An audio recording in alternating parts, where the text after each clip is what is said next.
Hello friends, இன்றைக்கி நம்ம பார்க்க போகிறது ஜாப்பனியன் வை சீரீஸான Spy X Family season 2 episode 4 தான் இன்னைக்குள்ள வீடியோவில் பார்க்க போகிறோம். நான் எப்போ சொல்கிற அதே டைலாக் தான். உங்களுக்கு இந்த வீடியோ பிடிச்சிருந்தது அப்படின்னா லைக் பண்ணிட்டு அப்படி மறக்காமல் நம்ம சேனலை சப்ஸ்கிரைப் பண்ணிடுங்க. ஏன்னா நீங்கள் சப்ஸ்கிரைப் பண்ணி சப்போர்ட் பண்ணீங்க அப்படின்னா தான் என்னால் டெய்லியோ சியர்ஃபுல்லாக வீடியோஸ் போட முடியும். சரி வாங்க நம்ம வளவலன்னு பேசாமல் இன்னைக்குள்ள கதைக்குள்ளே போகலாம். இன்னைக்கு நம்ம பார்க்க போகிறது Spy X Family season 2 episode 4 pastry of knowledge. ஈடனோட 7 வண்டர்ஸ்ல இதுவோ ஒன்று. ஸ்கூலோட அந்த லெஜெண்டரி செஃப் சமைக்கிற இந்த பேஸ்ட்ரியை யார் சாப்பிட்றாங்களோ அவங்க இன்ஸ்டன்டா ஜீனியஸா மாறிடுவாங்கன்னு ஒரு ரூமர் இருக்கு. ஓ பிரின்சஸ், இது நீ தானே? எனக்கு தெரியும். இல்ல, நானுமே உன்ன மாதிரி க்ளோன் பண்ணப்பட்ட ஷீப் தான். பிரின்சஸ், உன் கண்களை என்னால மறக்கவே முடியாது. இல்ல, நானும் பாக்குறதுக்கு ஒன்ன மாதிரியே இருக்கிற ஒரு ஷீப் தான். நமக்குள்ள வித்தியாசம் இல்ல அப்படின்னு ஆனியா சொல்லவோ, ஆனியா கொஞ்சமாச்சு பிளேய ரொமான்டிக்கா கொண்டு போப்பா அப்படின்னு பெக்கி சொல்லவோ, ரொமான்ஸ் பண்ணாம நம்ம டிஷம் ஃபைட் பண்ணுமான்னு ஆனியா கேட்கறா. அப்படி பண்ணா அந்த ஷீப் பிஞ்சிரும் அப்படின்னு பெக்கி சொல்றா. புதுசா வைக்க போற எக்ஸாம்ல நல்ல மார்க் எடுக்கிறவங்க வேற கிளாஸ்லயோ, உன மாதிரி முட்டாள்தனமா இருக்கிறவங்க வேற கிளாஸ்லயோ இருப்பாங்க அப்படின்னு பெக்கி சொல்லவோ, அச்சோ அப்ப நம்ம பிரிஞ்சிருவோமா அப்படின்னு ஆனியா கேட்கறா. அப்ப வேற கிளாஸ் பையன் ஒருத்த ஓடி வந்து அவன் கிளாஸ் ஃப்ரெண்ட் கிட்ட, அந்த இன்னொரு கேஃபடேரியால லெஜெண்டரி செஃப் வந்து சமைச்சு எல்லாருக்கும் கொடுத்துட்டு இருக்காரு பேஸ்ட்ரி ஆஃப் நாலேஜ் பா, அதை சாப்பிட்டா நம்ம இன்ஸ்டன்டா ஜீனியஸ் ஆயிருவோம், கண்டிப்பா ஒரு ஸ்டெல்லா ஸ்டார் ஸ்காலரா மாறலாம் அப்படின்னு சொல்லவோ, இதை கேட்ட பெக்கியோ ஆனியாவோ ஷாக் ஆயிட்டு நேரா அந்த கேஃபடேரியாவை நோக்கி ஓடுறாங்க. ராயல் செஃப் சாப்பாடு சாப்பிட்டே ஆகணும்னு பெக்கி சொல்லவோ, நான் சாப்பிட்டதே இல்லைன்னு ஆனியா சொல்றா. டேமியன், நீ எதுக்குடா ஓடி வரேன்னு பெக்கி கேட்கவும், நீங்க வர அதே ரீசனுக்கு தான் அவன் சொல்றான். இன்னும் ஒண்ணுதான் பேலன்ஸ் இருக்குன்னு கேஃபடேரியால சொல்றாங்க. எனக்கு ஒண்ணு கொடுங்க. ஜார்ஜ் அதை வாங்கியிருந்தான். கடைசியில நான் ஸ்டெல்லா ஸ்டார் அடைய போறேன் அப்படின்னு ஜார்ஜ் போனா, ஒழுங்க அதை எங்க கூட ஷேர் பண்றா அப்படின்னு பெக்கியோ டேமியன்னு சொல்லவோ, நான் எதுக்கு பண்ணணும் அப்படின்னு அவன் கேட்கறான். நீ ஸ்கூலை விட்டு போறேன்னு சொன்னப்போ உனக்கு கிஃப்ட் எல்லாம் கொடுத்துன்னு டேமியன் சொல்லவோ, நான் பாட்டு பாடினு பெக்கி சொல்றா. நானும் ஒரு லீஃபை கொடுத்தா ஆனியா நிக்கிறா. மொத்தமா 5 இருக்கு, எனக்கு ஒண்ணு போது, பேலன்ஸ் 4 நீங்க எடுத்துக்கோங்கன்னு சொல்லவோ, அதை இவங்களுக்குள்ள எப்படி பிரிக்கலாம்னு யோசிக்கிறாங்க. 5 பேர் இருக்காங்க, 4 மேக்ரோனி தான் இருக்கு. கார்ட் கேம்ல யார் தோத்து போறாங்களோ அவங்கள தவிர மத்த எல்லாரும் சாப்பிடலாம் அப்படின்னு முடிவு பண்றாங்க. நான் இதுக்கு முன்னாடி கார்ட் கேம் விளாண்டதில்ல அப்படின்னு ஆனியா சொல்றா. ஜோக்கர் யார்கிட்ட இருக்கா அவங்க தான் தோத்து போவாங்க. ஜோக்கர் ஆனியா கிட்ட தள்ளிடலாம் அப்படின்னு சொல்லி டேமியன் வெயிட் பண்றான். என்கிட்ட நம்பர் 10-4-2 இருக்கு ஆனியா சொல்லப்போ, நீ இப்படி வெளியே சொல்லக்கூடாதுன்னு பெக்கி சொல்றா. 6 நான் கீழே மறைச்சு வைக்கிறா, அப்பதான் அவ எடுக்க மாட்டா அப்படின்னு ஜோக்கர் அவன் மேல தூக்கி வச்சா. டேமியன் மைண்டை ரீட் பண்ணி ஆனியா கரெக்டா 6 எடுத்துருதா. 4 10 வயசானாலு என் எல்லா கார்டு முடிச்சுட்டு நான் ஜெயிச்சுட்டேன் அப்படின்னு ஆனியா சொல்லப்போ, நீ ஏதாவது சீட் பண்ணிருக்க அப்படின்னு எல்லாரும் ஆனியாவை சொல்லப்போ, நீங்க தோத்துட்டு அவ மேல பழிய போடாதீங்கடா அப்படின்னு பெக்கி சொல்றா.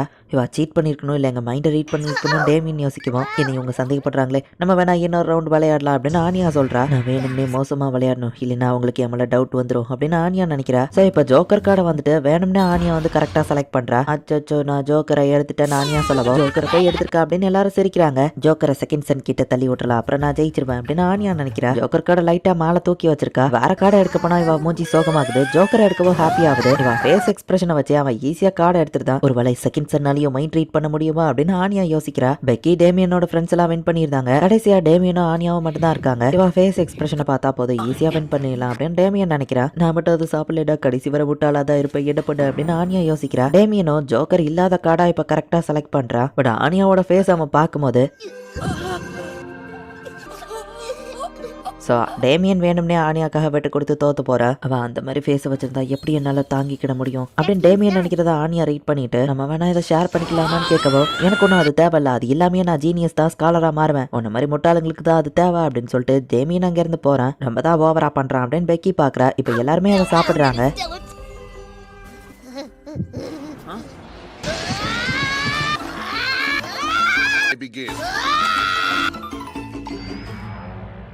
அவ்வளோதான், என் கதை முடிஞ்சது அப்படின்னு ஆனியா சொல்லப்போ, ஃபைனல்ஸ்ல பாத்துக்கலாம் ஆனியா, அது வரை நீ கிளாஸ் மாற மாட்டேன்னு பெக்கி சொல்றா. நான் டயர்டா இருக்கேன்னு ஆனியா அவ ரூம்ல போய் தூங்குறா. பரவாயில்ல, போன டெஸ்ட்டை விட இம்ப்ரூவ் ஆயிருக்கா. ஏன்ஷியன் லாங்குவேஜ்ல அதிக மார்க் எடுத்திருக்கா. ஆனியாக்கு இதை பத்தி தெரியுமா? சரினா அவளுக்கு ரிவார்ட் கொடுக்கணும். ஆனியா நான் ஹாம்பர்கர் பண்ணிருக்கேன் நம்ம ஹீரோ சொல்லவோ, ஆனியா ஹாப்பி ஆகுறா. நான் டெசர்ட் பண்ணிருக்கேன்னு யோர் சொல்லவோ, பாண்ட் ஷாக் ஆகுறா. பிராங்கி கிட்ட இருந்து நம்ம ஹீரோ இன்ஃபர்மேஷன் கலெக்ட் பண்ணும்போது, நான் கேள்விப்பட்டேனே அந்த குரூப் மெம்பர்ஸை பத்தி என்னாச்சு நம்ம ஹீரோ கேட்கவோ, எனக்கு தெரிஞ்சா அவங்களை கொண்டது SSS இருக்க வாய்ப்பில்ல, கார்டன் தி லெஜெண்டரி அசாசின்ஸ் அவங்களாதான் இருக்கும். ஷேடோ கவர்மெண்ட்காக ஒர்க் பண்றவங்க, அவங்க எல்லாம் ரொம்பவே பவர்ஃபுல். பிராங்கி சொல்லவோ, அதெல்லாம் சும்மா கட்டுக்கதையா இருக்கும்லாம் நினைச்சா அப்படின்னு லாய்டு கேட்கறான். கார்டனுக்கு ஒர்க் பண்ற ஒரு அசாசினே படையவே தோக்கடிக்கிற லெவலுக்கு பவர்ஃபுல்லானவங்க அப்படின்னு பிராங்கி சொல்லவோ, அதெல்லாம் கட்டுக்கதை நம்ம ஹீரோ நினைக்கிறான். அப்புறம் அந்த பூனையை முடிஞ்சா எனக்கு கண்டுபிடிச்சு தாயே, கோப்பிங்கிற பூனை தொலைஞ்சு 1 வாரமாச்சு. கேசி இதை நினைச்சு வருத்தப்படுறான். நான் மட்டும் அதை கண்டுபிடிச்சு கொடுத்தா அவளுக்கு எவ்வளவு லவ் வந்துடும். லாய்டு போகாத, எனக்கு கண்டுபிடிச்சு கொடு. நீ இல்லன்னா என்னடா, எனக்கே கண்டுபிடிக்க தெரியும். ஆமா, அது கழுத்துல ஒரு ப்ளூ கலர் பெல்ட் கட்டி இருக்கும். ஆமா, ஒரு கிரே கலர் பூனை. பூனைகளை கண்டுபிடிக்கிற மாதிரி உங்ககிட்ட ஸ்பெஷாலிட்டி ஏதாச்சும் இருக்கா? பூனையை கண்டுபிடிக்கிற மாதிரி டிவைஸ் இருக்கா அப்படின்னு ஒவ்வொருத்தருக்கா கால் பண்ணி பிராங்கி கேட்கறான். எனக்கு தேவை தேவையான அந்த பார்சலை அனுப்பி வைங்க அப்படின்னு சொல்லி பிராங்கி சொல்றான். பிராங்கி இப்போ ஊர் முழுக்க சுத்திட்டு இருக்கா. அப்போ சிட்டி ஹால் பக்கமா வரவும் பிராங்கி என்ன சிட்டி ஹாலுக்கு வந்திருக்கியா அப்படின்னு யோர் கேட்கவோ, இல்ல நான் வேற வழியா அந்த பக்கம் வந்தேன், நீ என்ன இந்த பக்கம் அப்படின்னு பிராங்கி கேட்கவோ, எனக்கு இப்ப லஞ்ச் டைம் அதான் நான் வெளியே வந்திருக்கேன்னு யோர் சொல்றா.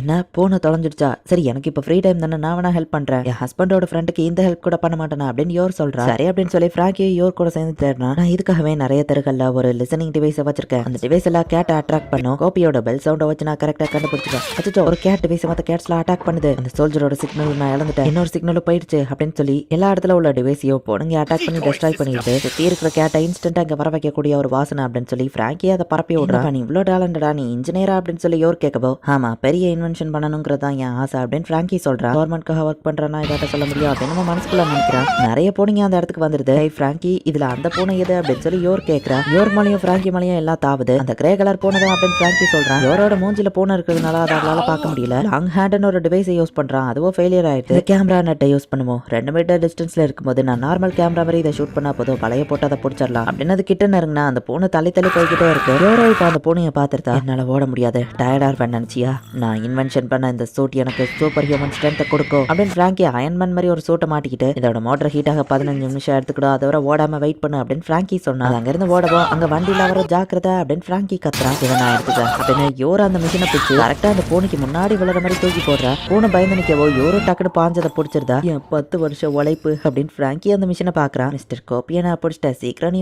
அம்மா கிட்ட போயிடலாம் அப்படின்னு சொல்லி பிராங்கி கிட்ட அந்த பூனையை யோர் கொடுக்குறா. சரி கேசி முன்னாடி நான் ஒரு ஹீரோவா தெரிவேன் அப்படின்னு பிராங்கி போய் பார்த்தா. சரி செல்லம் அதுதான் கிடைச்சிடுச்சுல்ல அப்படின்னு கேசியோட பாய் ஃப்ரெண்ட் அவளை சமாதானப்படுத்துறான். இதை பார்த்து பிராங்கி ஷாக் ஆயிட்டு சரியா வேலை முடிஞ்சது நாங்க இருந்து கிளம்பிட்டு அவ சந்தோஷமா இருந்தா நானும் சந்தோஷமா இருப்பேன் அப்படின்னு சீனா நடந்து போய் ஓரமா போய் அழுதுட்டு இருக்கான். அதுக்கப்புறம் பொண்ணுங்க பின்னாடி சுத்தமா அவன் வேலையில கான்சென்ட்ரேட் பண்ண ஆரம்பிச்சிட்டான். யோர் அவனை பார்த்தா ஹாப்பியா தெரியுதுன்னு கேட்கவும் ஹஸ்பண்ட் கூட ஏதாச்சும் ரொமான்டிக்கா நடந்துதான் இன்னொருத்தி கேட்கறா. யோர் இப்பதான் நீ நார்மல் பொண்ணு மாதிரியே தெரியறேன்னு சொல்லவும் உண்மையாவா நான் நார்மலா தெரியுறேனா அப்படின்னு யோர் ஹாப்பி ஆகுறா. மிஸ்ஸஸ் பிரையர் ஐ மீன் இப்போ நீங்க ஃபோர்ஜர் ஆயிட்டீங்க, மிஸ்ஸஸ் ஃபோர்ஜர் உங்களுக்கு கால் வந்திருக்குன்னு மேனேஜர் சொல்லவும் நான் தான் மிஸ்ஸஸ் ஃபோர்ஜர் அப்படின்னு சொல்லி இப்போ யோரோ அங்க போற ரெகுலரா கால் பண்றவர் தான் அப்படின்னு மேனேஜர் சொல்லவோ பாஸ் சொல்லுங்க அப்படின்னு யோர் கேட்கவோ புது கஸ்டமருக்கு நீ சர்வ் பண்ணணும் தான் பிரின்சஸ் அப்படின்னு நம்ம சொல்றான். இந்த இடத்துல இந்த எபிசோட் முடியுது. கஸ்டமருக்கு சர்வ் பண்ணணும் அப்படிங்கறதே கோட் வேர்டு தான், அதுக்கு அர்த்தமே புதுசா ஒரு டார்கெட்டா கொல்லணும் அப்படிங்கிறது தான். அந்த பாஸ் வந்து யோர் கிட்ட சொல்றான். யோரோட மிஷன் என்னது என்னதான் நடக்க போகுதுங்கிறத நெக்ஸ்ட் எபிசோட் பார்த்து தெரிஞ்சுக்கோங்க. அண்ட் நெக்ஸ்ட் எபிசோட்ல இருந்து கதை சும்மா வேற லெவல்ல போக ஆரம்பிக்கும். ஸோ மிஸ் பண்ணாம பார்த்து என்ஜாய் பண்ணுங்க. அண்ட் உங்களுக்கு இந்த வீடியோ பிடிச்சிருந்தது அப்படின்னா லைக் பண்ணிட்டு அப்படி மறக்காம நம்ம சேனலை சப்ஸ்கிரைப் பண்ணிருங்க. தேங்க்யூ ஃபார் வாட்சிங்.